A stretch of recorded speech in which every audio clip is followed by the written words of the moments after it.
بسم اللہ الرحمن الرحیم۔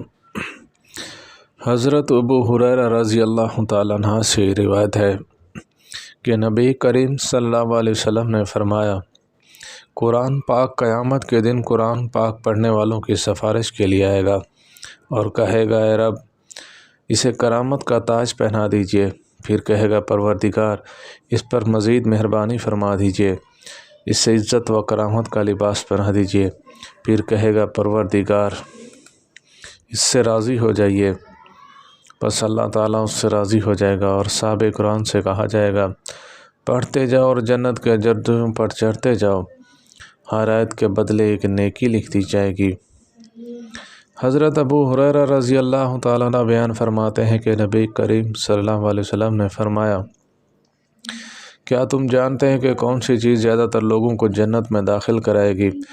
فرمایا، اللہ تعالیٰ کا تقوی اور حسن سلوک۔ فرمایا، کیا تم جانتے ہو کون سی چیز زیادہ تر لوگوں کو جہنم میں داخل کرے گی؟